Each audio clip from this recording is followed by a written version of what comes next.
नमस्कार, आप देख रहे हैं न्यूज 18 स्पेशल। मैं हूं शुभे मिश्रा आपके साथ। जेलेंस्की ने जहन्नुम देखा और आज न्यूज 18 स्पेशल में सबसे पहले बात पुतिन के क्रोध 3.0 की। पुतिन के क्रोध में जेलेंस्की के घर में कोहराम मचा हुआ है। यूक्रेन की राजधानी कीव पर रूस की मिसाइलें कहर बनकर टूट रही है। बिजली गुल है, जमीन पर बारूद ही बारूद बिखरे हुए हैं, आसमान में धुएं के गुब्बार हैं। क्या नवंबर के आखिर में पुतिन पर यूक्रेन को दहलाने वाला है? यह स्पेशल रिपोर्ट देखिए और आपको यह एहसास होगा कि आखिरकार जेलेंस्की को यह क्यों लग रहा है कि व्लादिमीर पुतिन उनके शहर को जहन्नुम बनाकर ही छोड़ेंगे।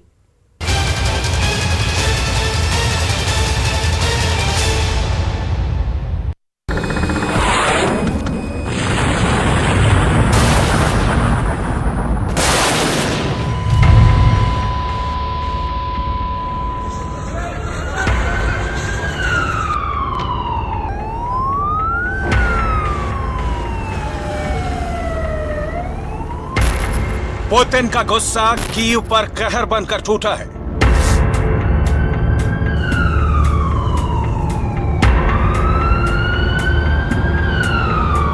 ये खेरसौन खाली करने की खीज का आफ्टर इफेक्ट माना जा रहा है।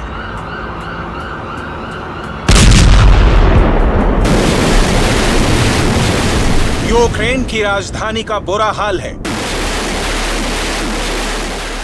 रूस के मिसाइल अटैक से कीव में कैसा कोहराम मचा है, इसे आप इन तस्वीरों में देख सकते हैं।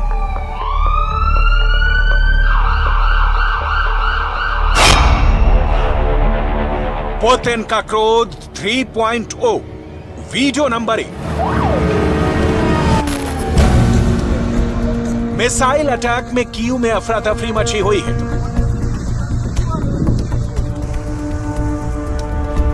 फायर ब्रिगेड आग बुझाने में लगी है। एम्बुलेंस जान बचाने के लिए दौड़ रहे हैं।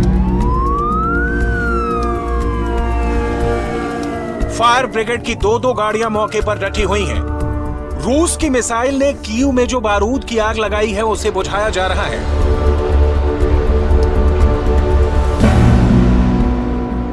Я виходив з метро на видобичах і чую, вже піднімався по ескалатору, вибух та різко світло зникло. Виходжу з метро, тут стовп диму звідси. Прийшов сюди, вже поліція була на місці і не пропускали сюди людей.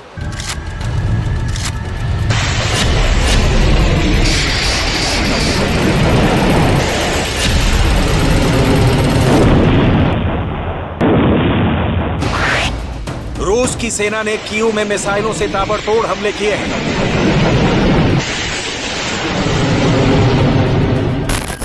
ये मिसाइल हमले कीव के एक पावर प्लांट पर किए गए हैं। पावर प्लांट से धुआं उठ रहा है। पावर प्लांट पर रूस के मिसाइल अटैक का सीधा सा मतलब है कीव में बिजली गुल करना, यूक्रेन की राजधानी को अंधेरे में डुबोना। यूक्रेन का दावा है कि कीव के 70% इलाके अंधेरे में हैं। राजधानी के 2/3 से अधिक इलाके में बिजली नहीं है। रूस के ताजे हमले से कीव कैसे दहल गया है, इसे आप इन तस्वीरों से समझ सकते हैं। तस्वीर नंबर 1, तस्वीर नंबर 2, तस्वीर नंबर 3, तस्वीर नंबर 4, तस्वीर नंबर 5।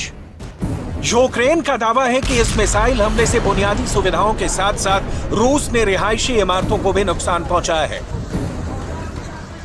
यह हमला उस हमले के कुछ दिन बाद किया गया है जिसमें रूस की ओर से यूक्रेन के कई शहरों में 100 मिसाइलें दागी गई थीं।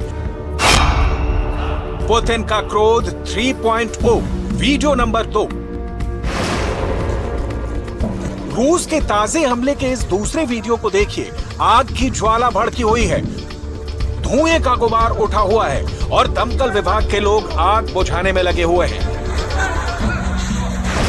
पुलिस हमले की चपेट में आए लोगों की राहत और बचाव के काम में लगी हुई है। यूक्रेन का दावा है कि इस मिसाइल हमले में 3 लोगों की दर्दनाक मौत हो गई है, जबकि 6 घायल हो गए। летающего объекта. Думал, что это истребитель, самолет. И через несколько мгновений это взрыв, вспышка. Я видел вспышку, взрывная волна меня коснулась. रूस और यूक्रेन के बीच पिछले 9 महीनों से जंग जारी है, लेकिन रूस के हमलों में अभी तक कोई कमी नहीं आई है। हाल ही में यूक्रेन की सेना खेरसोन को खाली करने में कामयाब हुई थी, जिसके बाद रूस की बौखलाहट साफ साफ नजर आ रही है। इसी बौखलाहट का नतीजा है कि रूस अब हर दूसरे दिन यूक्रेन पर मिसाइल दाग रहा है। नाइपर नदी खेरसोन को 2 हिस्सों में बांटती है। खेरसोन का एक हिस्सा वो है जो यूक्रेन की मुख्य भूमि से सटा हुआ है, इस पर ज़ेलेंस्की का कब्जा है। और खेरसोन का दूसरा हिस्सा वो है जो क्राइमिया और काला सागर से जुड़ता है, वहां रूस का कब्जा है। यूक्रेन के इस मैप को देखिए, ये यूक्रेन युद्ध की सबसे ताजी रिपोर्ट है। इसमें पुतिन को मिल रही मात के निशान है। इसमें ज़ेलेंस्की के जीत वाला इंतकाम है। इस मैप में यूक्रेन का जो हिस्सा लाल रंग से रंगा है, सिर्फ वही रूस की सेना के कब्जे में है। जो इलाके सफेद रंग में हैं, वहां यूक्रेन की सेना ने वापस अपने झंडे गाड़ दिए हैं। यानी यहां से पुतिन की सेना पीछे हटने पर मजबूर हो गई है। दावा तो यह भी किया जा रहा है कि काला सागर में रूस की किलेबंदी को ध्वस्त करने के लिए यूक्रेन ने बड़ा प्लान तैयार कर लिया है।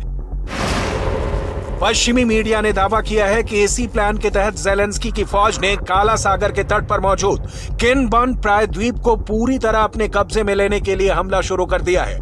किनबर्न प्रायद्वीप काला सागर में नीप्रो नदी के मुहाने पर है। यहीं से यूक्रेन के 2 बड़े बंदरगाह वाले शहरों निकोलेव और खेरसोन के लिए रास्ता जाता है। खबरें तो यहां तक है कि यूक्रेन ने क्राइमिया को रूस के कब्जे से आजाद कराने के लिए फाइनल अटैक शुरू कर दिया है। रूस का आरोप है कि यूक्रेन ने क्राइमिया पर ड्रोन से हमला किया है। काला सागर की ओर से 3 ड्रोन दागे गए। रूस ने यूक्रेन के 2 ड्रोन हवा में मार गिराने का भी दावा किया। हालांकि यूक्रेन की ओर से फिलहाल इस पर कोई बयान नहीं सामने आया है। लेकिन माना जा रहा है कि क्राइमिया पर हुए इस हमले से भड़के पुतिन जल्द ही बहुत बड़ा पलटवार कर सकते हैं, क्योंकि क्राइमिया रूस के हाथ से निकले ये पुतिन को किसी भी कीमत पर मंजूर नहीं। पश्चिमी मीडिया का दावा है कि अगर यूक्रेन ने क्राइमिया पर कूच किया तो पुतिन परमाणु बम का बटन दबाने से भी नहीं हिचकेंगे। एटम बम के इस्तेमाल पर अमेरिका के प्रेसिडेंट बाइडेन की ना है। परमाणु बम के प्रयोग पर चीन के राष्ट्रपति शी जिनपिंग की भी ना है। ब्रिटेन के सुनक भी मानते हैं कि न्यूक्लियर वार छेड़ना दुनिया में मना है। लेकिन रूस के राष्ट्रपति पुतिन के ऑफिस में अभी न्यूक्लियर वार पर पीली बत्ती जली है।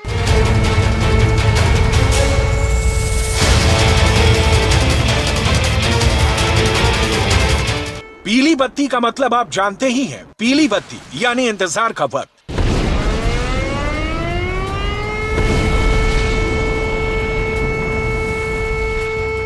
क्रेमलिन में जल रही पीली बत्ती कब हरी बत्ती में बदल जाए, ये कोई नहीं जानता।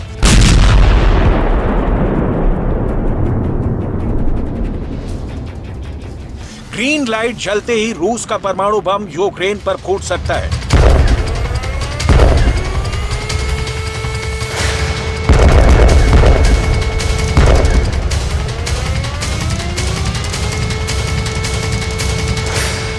पूरी दुनिया जानती है, महीनों पहले ही रूस यूक्रेन युद्ध को कैसे परमाणु युद्ध में बदलना है, इसकी ट्रेनिंग ले चुका है।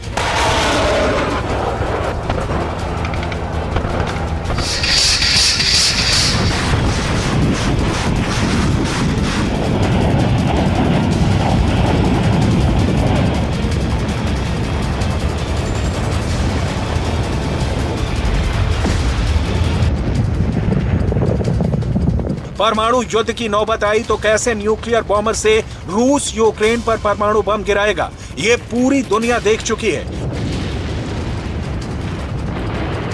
रूस यूक्रेन को कैसे अपने न्यूक्लियर मिसाइल का निशाना बनाएगा, इसका ट्रेलर भी दुनिया को दिखा चुका है।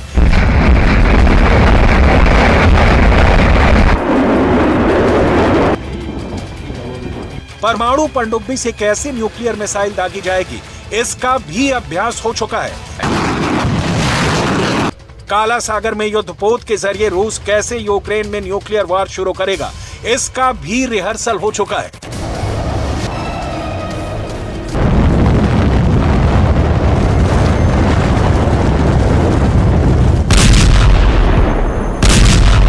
परमाणु युद्ध के प्रेशर मीटर की सुई खतरे का अलार्म बजा रही है।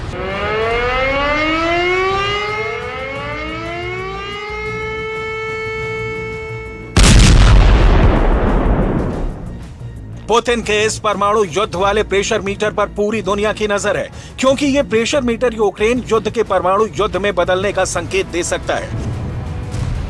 खेरसॉन खाली करने के बाद ज़ेलेंस्की का जज्बा इतना बढ़ चुका है कि पश्चिमी मीडिया का दावा है कि यूक्रेन क्राइमिया पर भी चढ़ाई कर सकता है।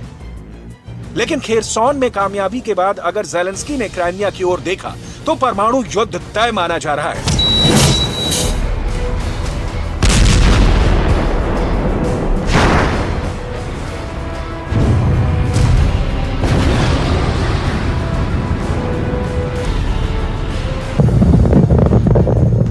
क्राइमिया पुतिन के लिए बेहद अहम है। 2014 से ही क्राइमिया पुतिन के पास है।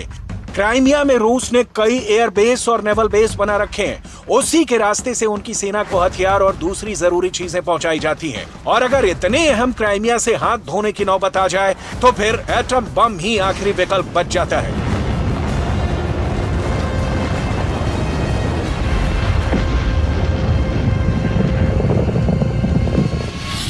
खेरसॉन को क्राइमिया का गेटवे कहा जाता है।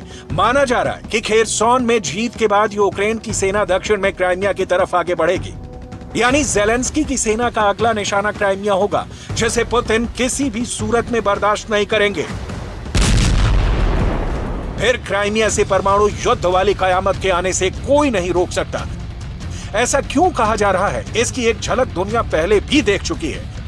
उस विस्फोट को पुतिन ने अपनी शान पर सबसे बड़ी चोट करार दिया था। ब्रिज को लेकर क्रेमलिन में इमरजेंसी मीटिंग हुई, जांच का आदेश हुआ, फौरन इन्वेस्टिगेशन टीम मौके पर पहुंच गई। क्राइमिया ब्रिज के सामरिक मायने बहुत ज्यादा हैं। क्राइमिया ब्रिज रूस को क्राइमिया से जोड़ता है। यह यूरोप का सबसे लंबा पुल है। इस पुल की लंबाई 19 किलोमीटर है। ये रेलवे ब्रिज यूक्रेन में रूस के सैनिकों तक लॉजिस्टिक सप्लाई करने का मुख्य रास्ता है। माना जा रहा है कि अगर यूक्रेन की सेना खेरसॉन के बाद क्राइमिया की ओर बढ़ी तो उसका पहला निशाना क्राइमिया ब्रिज बन सकता है। समंदर के बीचों बीच बना ये वो पुल है जो आज यूक्रेन में चल रहे युद्ध के पीछे कई वजहों में से एक है, क्योंकि ये पुल क्राइमिया पर रूस की हुकूमत को मजबूत करता है। रूस की सेना क्राइमिया के ब्रिज की सुरक्षा 20 तरीके से कर रही है। इसमें सैटेलाइट, लड़ाकू विमान, ड्रोन, युद्धपोत, टैंक,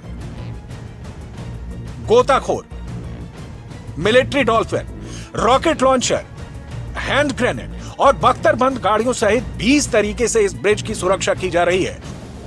खुद पुतिन ने इस पुल का उद्घाटन किया था जब उन्होंने खुद ट्रक को चलाकर इस पुल को पार किया था। वो ट्रकों का काफिला लेकर क्राइमिया गए थे।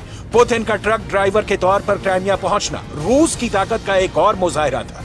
लेकिन इससे भी बड़ी पावर प्रोजेक्शन पुतिन ने जून 2020 में की, जब क्राइमिया को रूस से जोड़ने वाला रेलवे पुल भी तैयार हो गया। तब भी उद्घाटन पुतिन ने किया जब वो उसी ट्रेन के इंजन में बैठकर क्राइमिया तक गए। पुतिन ने दुनिया को दिखा दिया कि अब क्राइमिया को उनसे कोई नहीं छीन सकता।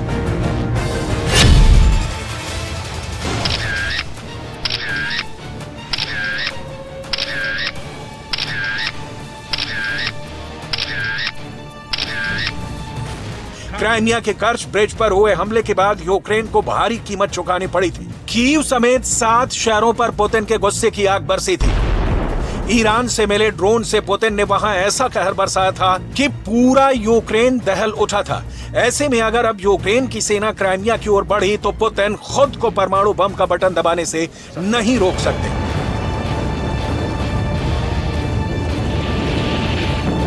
यूक्रेन के सांसद वोलोदिमीर आरीव ने भी दावा किया है कि पुतिन ने परमाणु हमला करने की पूरी तैयारी कर ली है। यानी अब तक जिस न्यूक्लियर वॉर की आशंका जताई जा रही थी वो किसी भी वक्त शुरू हो सकती है।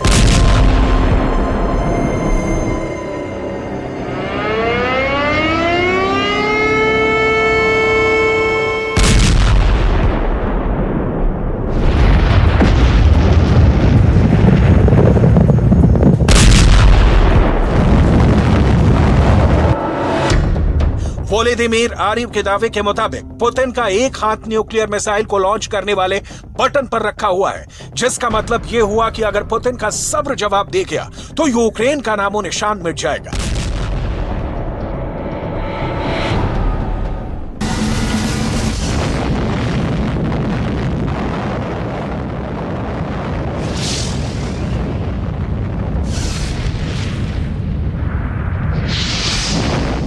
यूक्रेन के सांसद वोलोदिमीर आरिव ने दावा किया कि रूस तबाही का ट्रेलर दिखाने के लिए यूक्रेन पर एक छोटा सा न्यूक्लियर अटैक कर सकता है, क्योंकि अमेरिका समेत कई देश परमाणु हमले की चेतावनी को कोरी धमकी बता रहे हैं। आरिव ने दावा किया कि पुतिन अपनी जिद पूरी करने के लिए किसी भी हद तक जा सकते हैं। वो यूक्रेन में तबाही मचाने के लिए छोटा परमाणु हमला करने से जरा भी नहीं कतराएंगे, जिसे रूस की सेना अपने टैक्टिकल न्यूक्लियर बम से अंजाम दे सकती है।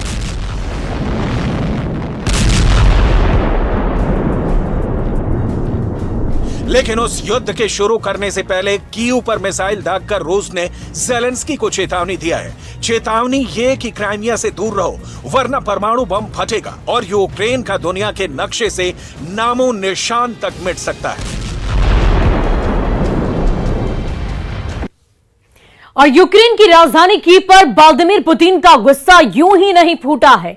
दरअसल ज़ेलेंस्की बार बार दुनिया को बता रहे हैं कि पुतिन का बारूद खत्म हो चुका है और ऐसे में पुतिन ने उनकी राजधानी पर कयामत बरसा दी। लेकिन पुतिन को यह ताकत मिली कहां से? आपको पुतिन के बहुत ही खुफिया तहखाने में लिए चलते हैं। वीडियो ऐसा है कि जिसे देखकर ज़ेलेंस्की से लेकर बाइडेन तक घबरा जाएंगे। ये खास रिपोर्ट देखिए।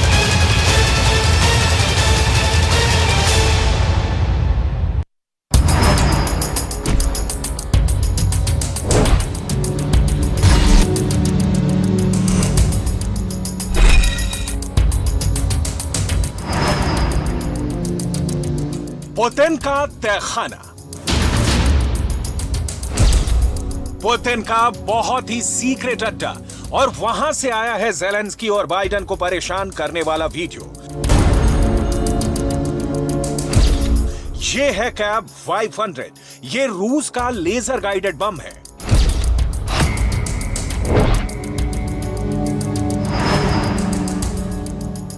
ये कैब 250, ये बम सैटेलाइट से गाइड किया जाता है। वजन है 250 किलो।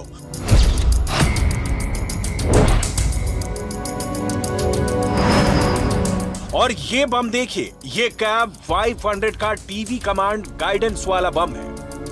टीवी गाइडेड बम, जिसे लाइव कैमरे से मिलने वाले वीडियो के जरिए गाइड किया जाता है। पुतिन ने अपने हथियार फैक्ट्री की नुमाइश शुरू कर दी है। पुतिन दुनिया को बता रहे हैं कि उनके पास मिसाइल और बम की कोई कमी नहीं है। यहाँ पुतिन ने दिमित्री मेदवेदेव को भेजा, जो रूस के राष्ट्रपति भी रह चुके हैं और अब पुतिन के सबसे खास लोगों में माने जाते हैं। पुतिन के इस बहुत ही भरोसेमंद लीडर को यूक्रेन वाली स्ट्रेटेजी का बहुत अहम हिस्सा कहा जाता है। मेदवेदेव रूस की हर हथियार फैक्ट्री का जायजा ले रहे हैं और दावा किया कि रूस के हथियारों का स्टॉक कमजोर पड़ने वाला नहीं है। इससे पहले पुतिन ने जो जो मांगा उन्हें मिला।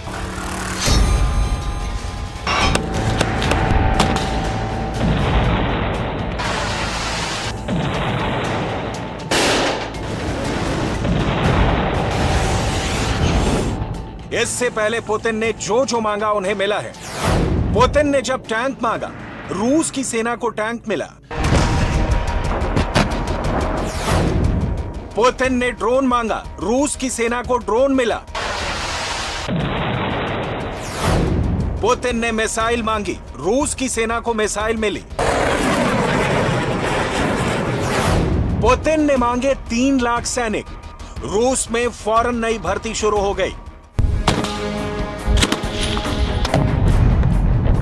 पुतिन ने जो मांगा है, पुतिन को वो मिला है और अब पुतिन की हथियार वाली फैक्ट्री 24/7 काम कर रही है। पुतिन की हथियार फैक्ट्री देखिए, इसमें टैंक भी बन रहा है, इसमें मिसाइल भी तैयार हो रही है, इसमें ड्रोन भी बन रहे हैं और इसमें बम और गोला बारूद भी तैयार हो रहा है। इस फैक्ट्री में एक बड़े मिशन मोड में काम चल रहा है। पुतिन यहां जरा भी देरी नहीं चाहते। पुतिन यहां हफ्तों के 7 दिन और दिन के 24 घंटे काम करवा रहे हैं।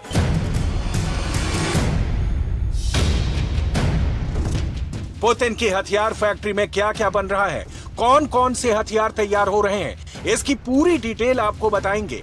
ये ऐसी डिटेल है जिस पर ज़ेलेंस्की से ज्यादा नजर बाइडेन की है, नाटो देशों की है, क्योंकि यहां का प्रोडक्शन रेट तय करेगा कि पुतिन का युद्ध कितने दिन चलेगा।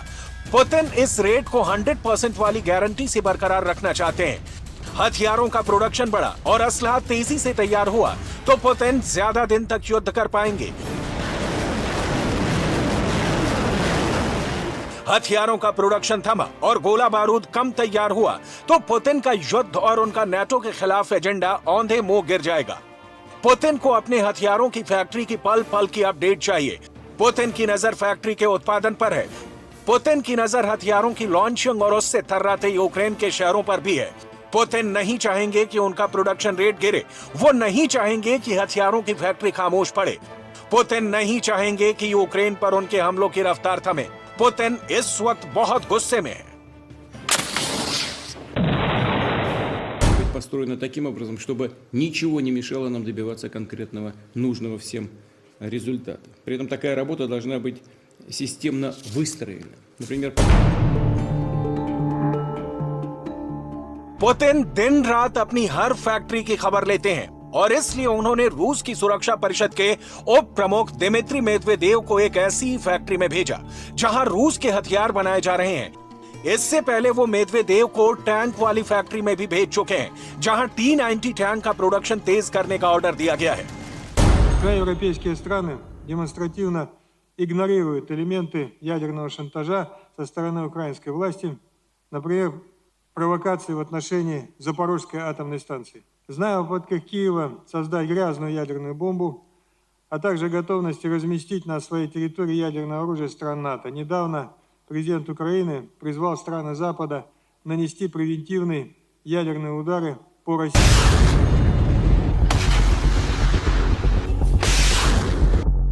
यूक्रेन के युद्ध को 9 महीने हो चुके हैं। रोज बड़े पैमाने पर मिसाइल और बाकी हथियार खत्म हो रहे हैं। इसमें कोई शक नहीं कि पुतिन इस वक्त हथियारों की सप्लाई को लेकर बहुत ज्यादा प्रेशर में है। ज़ेलेंस्की के दावे और रूस के तबाह हुए हथियारों की फहरिस्त आगे दिखाएंगे। इससे पहले एक बार फिर बता दें कि आंकड़ा ज़ेलेंस्की ने दिया है और रूस ने इसकी पुष्टि नहीं की है। पुतिन को होने वाले नुकसान का अंदाजा इस वीडियो को देखकर लगाइए, जब ज़ेलेंस्की की एयर डिफेंस मिसाइल ने पुतिन के एक फाइटर जेट को मार गिराया। पुतिन का फाइटर बहुत नीची उड़ान भर रहा था। पायलट को यकीन था कि उसका कुछ नहीं बिगड़ेगा। ये है रूस का बॉम्बर फाइटर सुखोई 25। ये जहाज यूक्रेन की फॉर्मेशन को बहुत ज्यादा नुकसान पहुंचा चुका है। अचानक इस विमान से एक मिसाइल टकराती है और इस फाइटर का मिशन ओवर हो जाता है। पायलट एजेक्ट करता है, यानी वो सीट समेत पैराशूट के जरिए विमान से बाहर आ जाता है। जब पायलट पैराशूट से नीचे आ रहा होता है तब एक दूरी पर विमान को गिरते हुए और आग के गोले में तब्दील होते देखा जा सकता है। रूस और फिलहाल न्यूज 18 स्पेशल में आज के लिए बस इतना ही। खबरों का सिलसिला लगातार जारी है।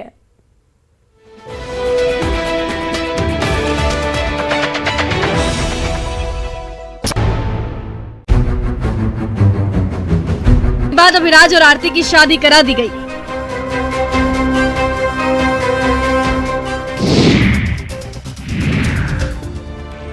पापी पेट का सवाल है साहब, मजबूरी उम्र नहीं देखती है और ना ही शारीरिक अपंगता। इस 9 साल के मासूम को देखिए जो बेरहम जिंदगी से दो हाथ कर रहा है और अपने परिवार के भरण पोषण के लिए दिव्यांग